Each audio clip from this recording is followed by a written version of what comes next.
La recherche du produit parfait.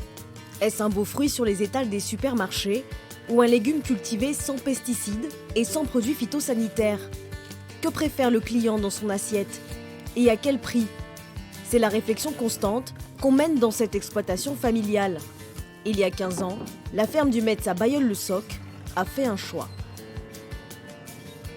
On a voulu supprimer la partie phyto dès l'entrée chez nous en production. Et après, on s'est dit, on va faire comme un pôle bio pour avoir un label bio sur une autre exploitation, une petite ferme de 8 hectares, pour se dire, au moins, on peut proposer du 100% bio et que les gens ils puissent choisir un peu entre le 100% bio et une production en zéro pesticide. Un peu plus loin, Mathieu Lucas nous emmène sur cette autre parcelle proche d'une ZNT, une zone de non-traitement. Donc là, vous pouvez voir du coup de la salade de chez nous. Donc du coup, on met en appellation bio, si on peut dire ça comme ça. Donc de la feuille de chêne verte, Batavia, les chênes rouges sont en train de pousser, les laitues et ainsi de suite, chênes vertes, etc. La seule parcelle de légumes bio de l'exploitation.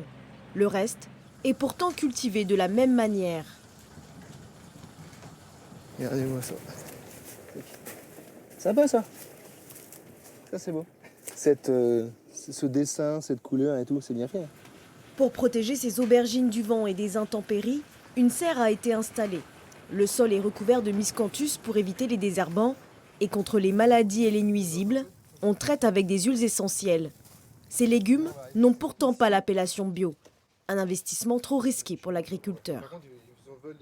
Aujourd'hui, avec le marché du bio, on se dit si demain on met 2000 m² encore en plus en bio, est-ce que on aura des acheteurs en face? Et aujourd'hui, on s'aperçoit qu'en fait, des acheteurs en bio, il y en a de moins en moins. Donc, c'est pas évident. Le marché du bio, qui avait le vent en poupe il y a quelques années, se porte moins bien.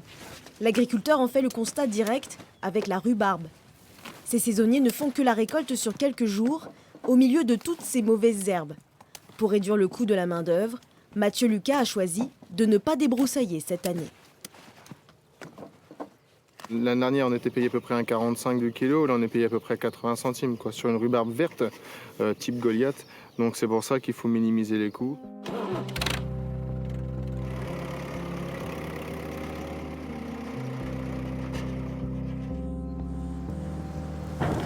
La rentabilité est toujours au cœur des préoccupations de l'agriculteur. Avec Fabrice et Clément, 2 employés permanents, ils préparent les fruits et légumes récoltés la veille. Direction, le marché de Compiègne. On part vers 5 heures de l'exploitation. Donc, idéalement, il faut avoir fini d'avoir installé pour 6h45, 7h. En plus, aujourd'hui, vu qu'il pleut, ça va être un peu compliqué. Donc, il faut qu'on soit efficace. Yes. Depuis quelques années, l'exploitation ne vend plus qu'en circuit court. Terminer les contrats avec les grandes et moyennes surfaces, la ferme du Metz est autonome. La marge reste pour le producteur et il n'y a pas trop d'intermédiaires entre deux, quoi. Plus il y a de monde, plus sur la chaîne, plus tout le monde prend et au final le consommateur il paye quelque chose de plus cher pour rien relaisser à la partie basse. Voilà. Le marché, c'est la première vitrine de la ferme, le moyen de maîtriser son image, de présenter et de valoriser son propre produit. Clément Chalin travaillait auparavant pour une grande enseigne de la grande distribution, spécialisée dans les fruits et légumes. C'est par conviction qu'il a changé de métier.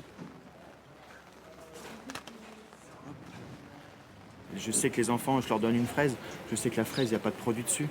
Je sais que ça va leur faire plaisir et c'est le principal. Parce que sur certaines cultures, j'ai fait certains maraîchers où les traitements sur certains légumes, c'est ahurissant. Ils le disent ouvertement, on a des problèmes de santé à cause de ça, ils ont des cancers. Donc c'est vrai que c'est quelque chose, les traitements, surtout sur certains fruits et légumes, c'est assez fort. Et moi, je compte pas y revenir. Bonjour. Vous allez bien? Oui, et vous? Ça va. Donc je vais prendre des fraises, s'il vous plaît. Des fraises? Combien il vous en faut? Je vais prendre 1 kilo. 1 kilo? Elles sont bonnes et elles sont au prix par rapport à ce qu'il y a sur le marché. Je préfère pas vous en vendre plutôt que vous vendre de la mauvaise qualité. Pesticides, on n'en veut pas manger des pesticides, ça c'est clair. Le produit phare de la ferme du Metz, c'est la fraise. Entre 40 et 75 tonnes sont produites et récoltées chaque année. Un fruit qui réclame de grandes installations et des petites mains.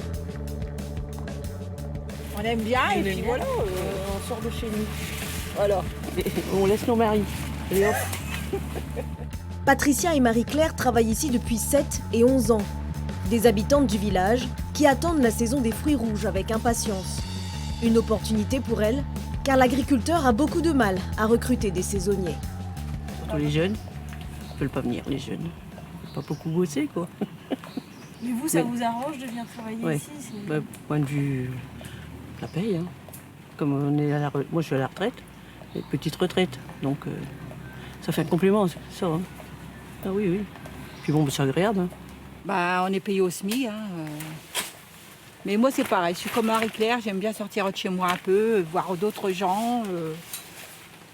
Et puis, ça a changé la routine, quoi. Ménager de la maison, ça va bien un peu, mais voilà, quoi. On est heureuse dans nos fraises. Dans cette exploitation, on respecte toutes les consignes du cahier des charges de la fraise bio, sauf une, la culture en pleine terre. Hors sol, les fraises coûtent moins cher à produire.